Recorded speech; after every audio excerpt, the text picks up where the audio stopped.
ડાંગ જિલ્લાના અંતરિયાળ વિસ્તારના આદિવાસી વિદ્યાર્થીઓને આધુનિક અને ગુણવત્તાસભર શિક્ષણની સુવિધા ઉપલબ્ધ કરાવવાના હેતુથી સુરત સ્થિત એથર ઇન્ડસ્ટ્રીઝ લિમિટેડ દ્વારા આહવા તાલુકાની અંબિકા એજ્યુકેશન ટ્રસ્ટ સંચાલિત જનતા હાઈસ્કૂલ સમગહાનનું વ્યાપક નવીનીકરણ કરવામાં આવ્યું છે। લાખો રૂપિયાના ખર્ચે આધુનિક સુવિધાઓથી સજ્જ બનેલી આ શાળાનું બુધવારે ભવ્ય લોકાર્પણ કરવામાં આવ્યું હતું। આ પ્રસંગે શાળાની સાથે ગીતાંજલિ માધ્યમિક કન્યા છાત્રાલય, વલ્લભકુમાર છાત્રાલય તેમજ અદ્યતન ટોયલેટ બ્લોકનું પણ નવીનીકરણ કરીને લોકાર્પણ કરવામાં આવ્યું। નવી સુવિધાઓથી ધોરણ 9 થી 12 સુધીના વિદ્યાર્થીઓને વધુ સારો શૈક્ષણિક માહોલ અને સુવિધાઓ મળશે। લોકાર્પણ સમારોહમાં ગુજરાત વિધાનસભાના નાયબ મુખ્ય દંડક અને ડાંગના ધારાસભ્ય વિજયભાઈ પટેલ, સામગહાન ગ્રુપ ગ્રામ પંચાયતના સરપંચ સુનિલભાઈ ભોએ, એથર ઇન્ડસ્ટ્રીઝના અશ્વિનભાઈ દેસાઈ અને દીપકભાઈ મહેતા સહિત અનેક મહાનુભાવો ઉપસ્થિત રહ્યા હતા। કાર્યક્રમ દરમિયાન વિદ્યાર્થીઓએ પ્રાર્થના, સ્વાગત ગીત અને વિવિધ સાંસ્કૃતિક કાર્યક્રમો રજૂ કરીને ઉપસ્થિત મહેમાનોનું મન મોહી લીધું હતું। આ પ્રસંગે સંબોધન કરતા વિજયભાઈ પટેલે જણાવ્યું કે ડાંગ જેવા અંતરિયાળ જિલ્લામાં શિક્ષણ માટે એથર ઇન્ડસ્ટ્રીઝ દ્વારા કરવામાં આવેલી કામગીરી અત્યંત પ્રશંસનીય છે। તેમણે કંપનીને શિક્ષણ અને વિકાસ માટેની આવી સેવાકીય પ્રવૃત્તિઓ સતત ચાલુ રાખવા અનુરોધ કર્યો હતો તેમજ ડાંગની જનતા વતી આભાર વ્યક્ત કર્યો હતો। એથર ઇન્ડસ્ટ્રીઝના માલિક અશ્વિનભાઈ દેસાઈએ જણાવ્યું કે ડાંગ જિલ્લો અને મને ખૂબ પ્રિય છે અને તેને અમારી કર્મભૂમિ માનીએ છીએ। ભવિષ્યમાં અહીં બનનારી શાળાઓ વધુ મજબૂત અને આધુનિક સુવિધાઓથી સજ્જ બને તે માટે અમે સતત પ્રયત્નશીલ રહીશું। તેમણે પર્યાવરણ સંરક્ષણ, જંગલ બચાવવાની જરૂરિયાત અને આદિવાસી સમાજની સંસ્કૃતિ જાળવવા પર ભાર મૂક્યો હતો। સાથે જ વિદ્યાર્થીઓને મોબાઈલના અતિરેકથી દૂર રહી અભ્યાસ પર ધ્યાન કેન્દ્રિત કરવાની સલાહ આપી હતી। તેમણે પોતાના સંસ્મરણો શેર કરતા જણાવ્યું કે યુવાનીમાં શિરડી પદયાત્રા દરમિયાન તેઓ 2 વખત જનતા હાઈસ્કૂલ સામગહાનના કેમ્પસમાં રોકાયા હતા।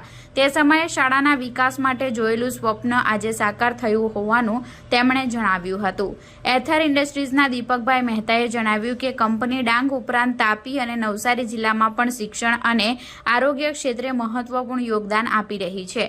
ડાંગની આશ્રમ શાળાઓની મુલાકાત બાદ અહીંના બાળકોને અદ્યતન શિક્ષણ ઉપલબ્ધ કરાવવાનો સંકલ્પ કર્યો હતો, જે આજે અનેક શાળાઓના પુનઃનિર્માણ દ્વારા સાકાર થઈ રહ્યો છે।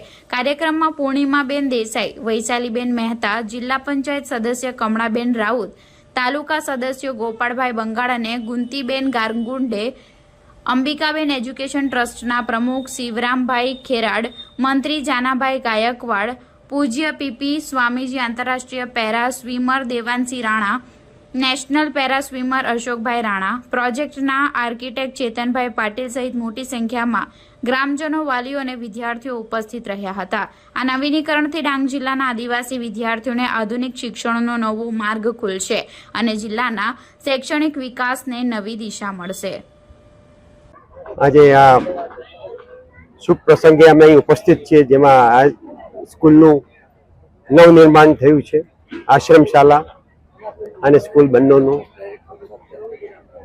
અમારો અભિગમ એ જ રહે છે કે આ પાછળના ડાંગ જિલ્લામાં જ્યાં અમે વર્ષોથી આવીએ છીએ ને આનંદ લઈએ છીએ જંગલનું, એમાં જ્યારે સ્કૂલોની હાલત ખરાબ હોય છે, કેમ કે સરકારશ્રી સ્ટુડન્ટ્સ માટે તો બધું આપે છે પણ બિલ્ડિંગો માટે કંઈ આપતા નથી।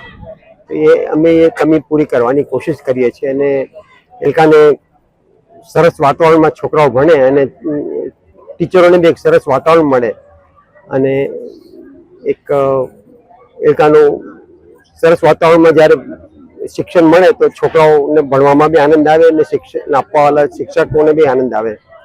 એ દ્રષ્ટિથી જ અમે આ પૂરી સ્કૂલોનું નવનિર્માણ કરીએ છીએ અને આગામી 30, 40, 50 વર્ષ સુધી સરસ રીતે ચાલે આ સ્કૂલ, એવી આશા રાખીએ છીએ। અડીખમ રહે એવી રીતે મજબૂત બનાવીએ છીએ। બસ